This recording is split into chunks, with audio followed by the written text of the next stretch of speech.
पूर्वीच्या काळी घराच्या समोर सकाळी उठल्यानंतर सडा रांगोळी करायची पद्धत होती. आजही खेडेगावात आहे. काही काही ठिकाणी आता फ्लॅट आल्यामुळं सडा रांगोळीच करता येत नाही का. इकडून सडा टाकला की त्याच दरवाज्यात जाते. त्यामुळं त्या दरवाज्यात म्हणजे बंगला आला तर बंगल्यात काय सडा टाकणार सांगा की. तरीसुद्धा आता त्यातसुद्धा पर्याय काढलेत. म्हणजे आपल्या संस्कृतीमध्ये पर्याय सगळ्याला उपलब्ध आहेत बरं का. त्यातसुद्धा आता रांगोळी काढायला वेळ नाही का नाही तर ते पायपुसण्याच्या पुढं कशाची रांगोळी म्हणतात त्याला, रेडीमेड रांगोळी तयार आहे महाराज. रेडीमेड चित्रच आहे ते ठेवाय. पूर्वीच्या काळी सडा रांगोळी करत होती. ती माता सडा रांगोळी करत असताना अचानक 3 साधू समोर आले. 3 साधू होते. भगवे वस्त्र परिधान केलेल्या, त्रिपुंड अंगामध्ये रुद्राक्षाच्या माळा, तेजपुंज असे तिघही त्या ठिकाणी त्या मातेच्या समोर आले आणि त्या मातेला हात जोडून विनंती करू लागले. आम्ही तिघं आलोत, पण आमच्या तिघातला तुझ्या घरात एक जण येऊ इच्छितोय, तू येऊ देशील? असा प्रश्न त्या तिघातल्या एकाने केला. त्यातल्या तिघांनी प्रश्न केला. तिघातल्या एकाने प्रश्न केला की आमच्या तिघापैकी कोणतरी एक तुझ्या घरात येणार आहे, कोण येऊ देत हे तू सांग. तू सांग म्हटल्याबरोबर ती सौभाग्यवती म्हणजे ती माता, ती स्त्री हुशार होती. तिने विचारलं, तुम्ही तिघजण कोण? तुम्ही तिघजण कोण? तर एकाने सांगितलं, मी धन आहे, धन म्हणजे संपत्ती आहे, धन आहे, मी धन आहे म्हणलं. बरं ठीक आहे म्हणलं. दुसऱ्याने सांगितलं, मी लौकिक आहे, म्हणजे ज्याचं सगळीकडं गुणगान गायला जातं तो लौकिक आहे. आणि तिसऱ्यानं सांगितलं, मी प्रेम आहे म्हणून.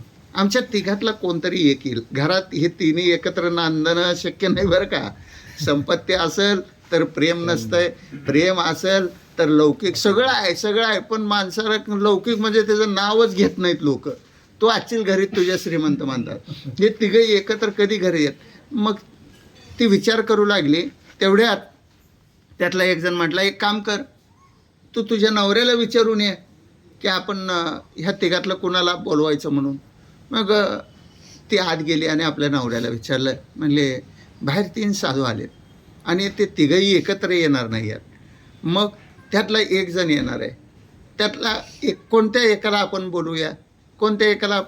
म्हटल्यावर नवऱ्याने विचारलं, ते 3 कोण आहेत म्हटल्याबरोबर त्यांनी सांगितलं की एक आहे धन, एक आहे म्हणजे लौकिक आणि तिसरं प्रेम आहे.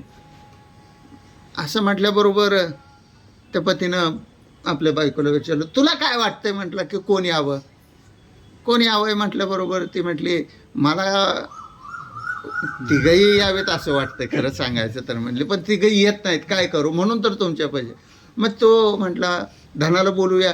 मग धनाला बोलूया म्हटल्याबरोबर ती पत्नी म्हटली, धन आलं पण लौकिक नाही आला तर त्या धनाचा काय उपयोग?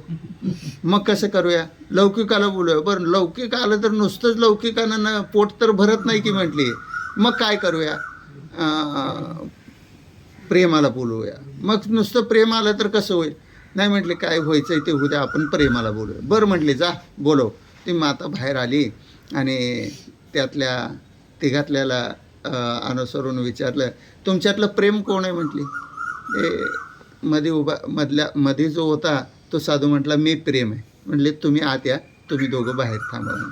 प्रेम आत आलं की ते दोघं पण मागं आली महाराज. ते दोघं मागं आल्याबरोबर तिने विचारलं, तुम्ही तर तिघं एकत्र येत नाही. आम्ही प्रेमाच्या मागं तिघंही येतो. प्रेम म्हणजेच भक्ती प्रेमाविना ह्या गोष्टी, भक्तीलाच प्रेम म्हटलंय महाराज. ही भक्तीच प्रेमाचं रूपच भक्ती आहे. नवे भक्तीचं रूपच प्रेम आहे. ह्या भक्तीलाच प्रेम आणि प्रेमालाच भक्ती म्हटलंय. म्हणून तर देवावर एवढं नितांत प्रेम संतांनी केलं